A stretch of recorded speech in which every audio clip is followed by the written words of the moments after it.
everyone. I'm András Vicek, CEO and co-founder of Maven 7. We're a company that is focused on identifying and analyzing organizational networks inside large organizations. And I have here with me today a special guest, Michael Arena, who is the Vice President of Talent and Development at Amazon AWS.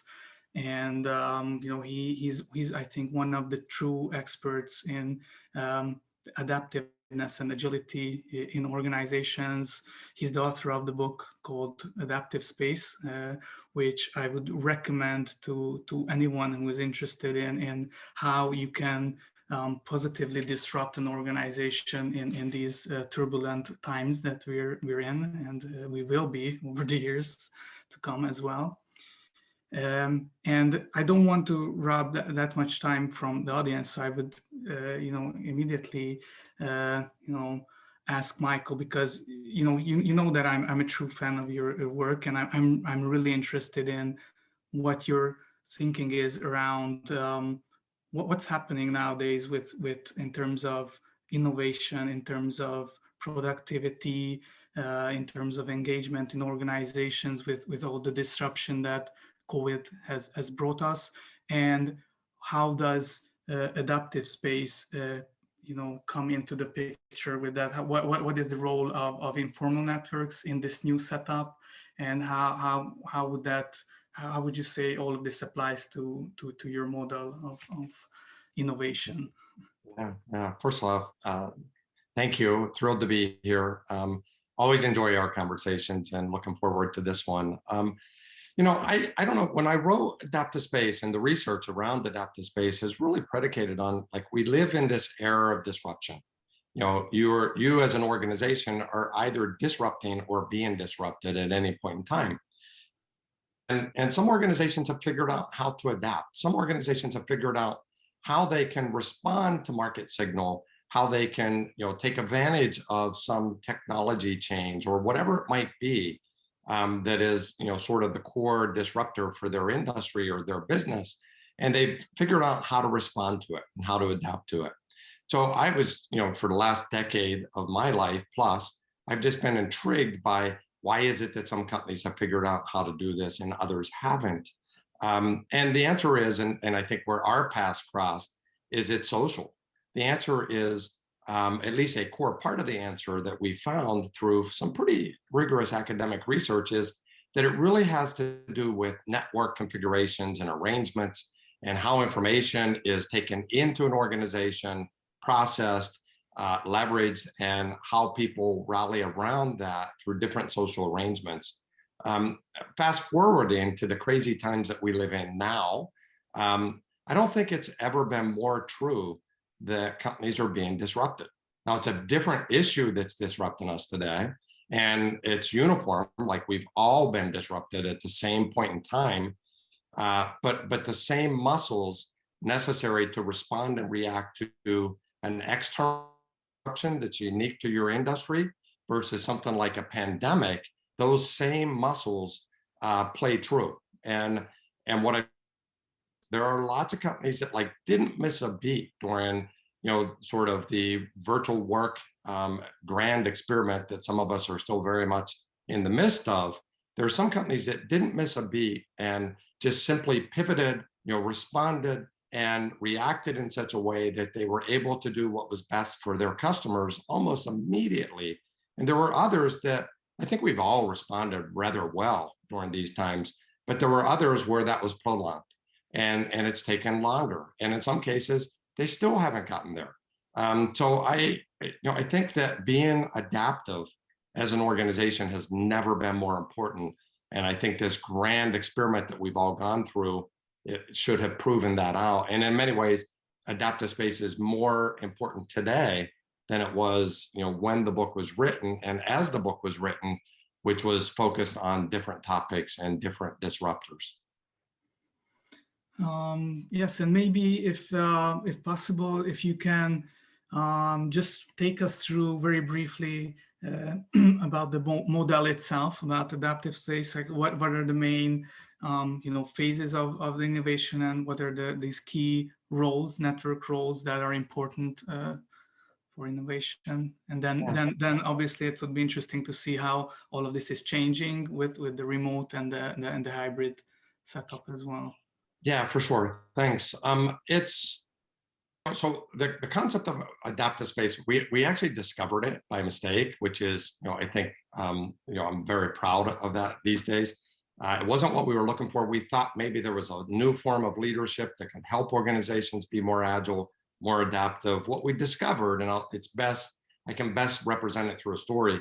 What we discovered was that it had to do with social arrangements in regards to why these few companies that we went and analyzed, as opposed to the many that were adaptive, as opposed to the many that were not. And my favorite illustration of that was, it was a medical devices company. We were interested in, how it was innovating across time. And it turns out this company had all the right tools in place and all the right resources in place to be brilliantly innovative.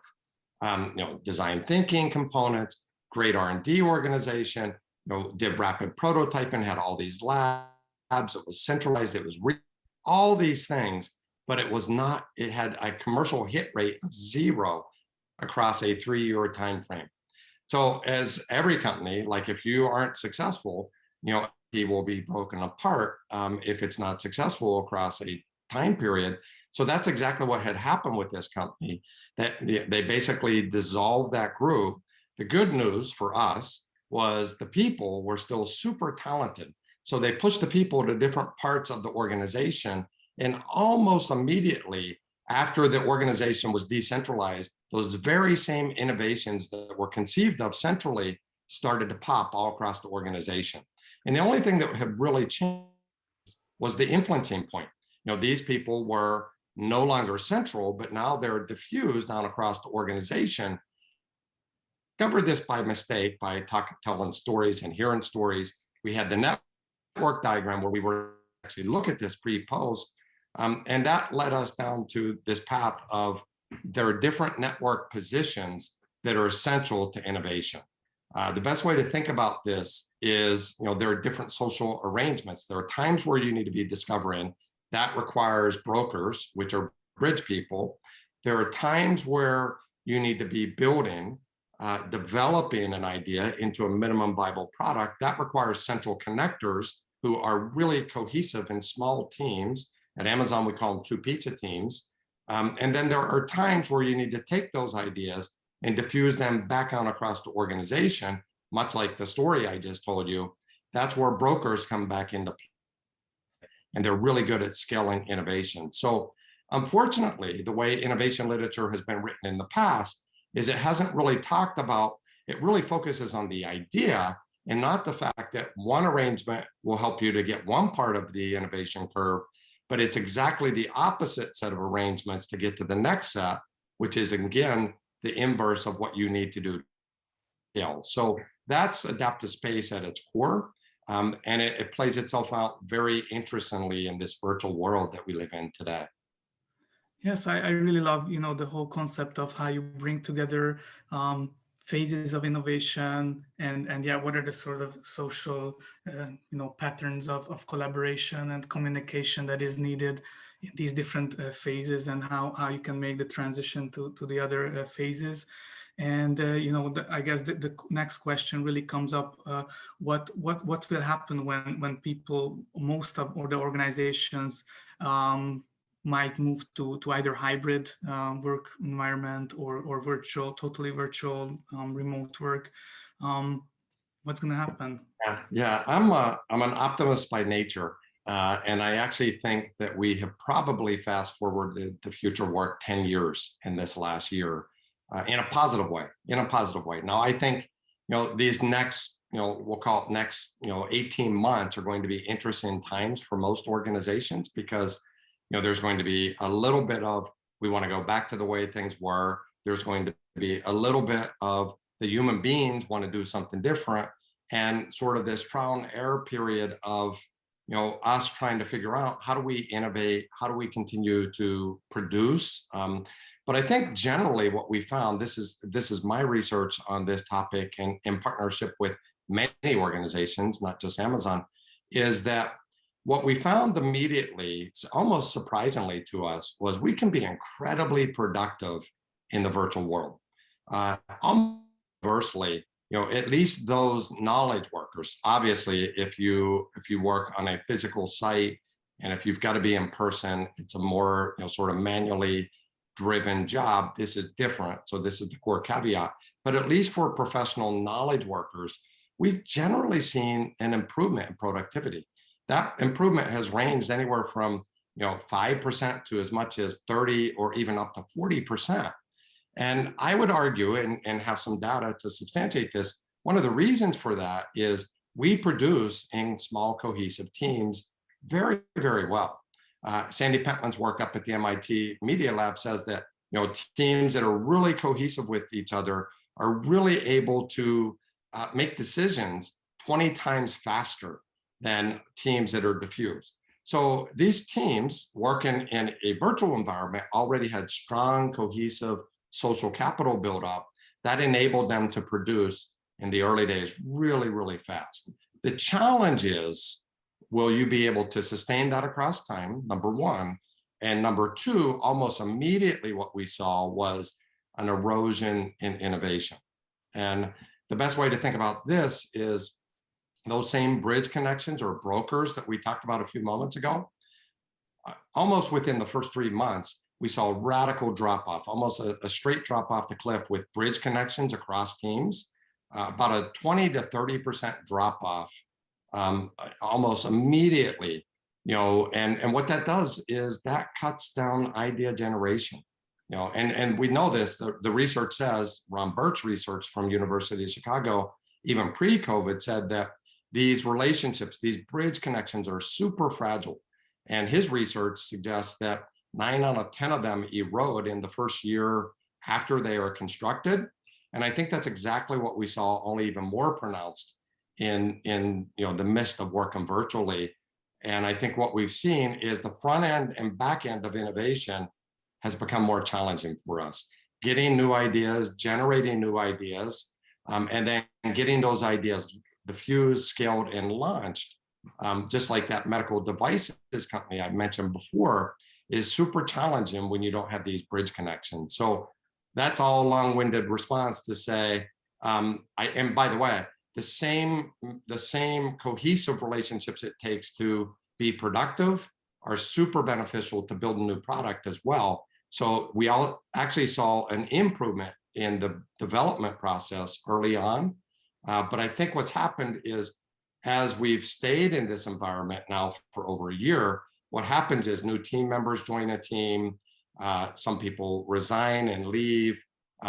Certain parts of a team begin to fragment and they aren't as connected as one another. And what we're beginning to see later stage is a little bit of an erosion in cohesion, even within a team.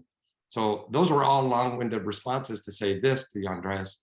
I think what's going to happen is we're going to get really smart around when do we cycle people in this new hybrid model, when and how do we cycle people in and out of organizations so that they can maintain cohesion in a team, maintain cohesion inside of their team, but they can also build and maintain connections across teams so that they'll continue to be able to innovate and adapt in a hybrid virtual world. And I think the intelligence is there. We just have to craft the solutions and the plays to be able to enable organizations to be able to do. Yeah, actually, that would have been my next question. Like, if I was an HR leader, what would you recommend, or for a talent leader, how can I support the organization in this transition? Because if we are planning to move toward a hybrid, what would you recommend for me? What type of information can I use? What are the things I can do? And yeah, we have 3 minutes left. Yeah, so I could share network statistics, and you and I can geek out on that all day long and make it really complex for the average HR professional. It doesn't have to be. The reality is this. The first question I would ask if I were an HR business partner these days is, as I'm interacting with a given team, is I would ask, what's the primary intention or purpose of that team? Is that team in place to execute and build, that's that small cohesive two pizza team, or is that team in place to learn new ideas and constantly, sort of pull new ideas into the organization? And I realize that's a binary question, and the real answer is a team somewhere in between both of those. But in a given motion, I would ask for the team to do different things. If you need new ideas, go find bridge people, go build bridges, go partner with other teams, pick up, Zoom, whatever it is, the networking platform or video platform you use, go reach out to other people, build those bridge connections if you're trying to discover. If you're trying to build a product and you're in a 3-month life cycle where you're trying to build something, lock in, like stay focused, lock out all the other distractions, keep the team focused and find ways to continue to enhance that cohesion. And I think it's as simple, there are all kinds of creative ways to do that. I've seen people do, in the virtual world, reach outs and, serendipity calls, like, 2 teams, there are really creative ways to do this, like 2 teams really connect, just are randomized and, kind of a forced connection happens maybe once every couple months. There are all kinds of ways to be able to do that. But I think the key is to be able to first determine, are you trying to discover and then you need bridges, or are you trying to build and then you need to lock into your team? So hopefully that helps. Now, I would love to get to the more advanced answer, which I think we're getting there as a profession. And one of the other things I would say for you as HR leaders is go pull in your people analytics folks, pull in your analytics folks. If you don't have a people analytics team, go partner with business analytics folks and ask them to help you find signals of innovation and find signals of productivity and help them to help you build an analysis so that you can get more precise about how to take different motions and apply different interventions. In short, I would say this, like form follows function. Sorry, I get carried away on this topic. Form follows function. Start with asking, what's the function of this team? Then index on what's the right form to be able to deliver on that function. Yes, thank you so much, Michael. I think, again, you will always bringing new thoughts. And I would really recommend for everyone, if you're interested in this topic, to follow Michael on LinkedIn, because he's always posting, new, insights and articles in this area, and also obviously to buy his book. So thank you so much, Michael, for your time. Hope to connect soon as well. Thanks, Andreas. Always enjoy it. Thank you.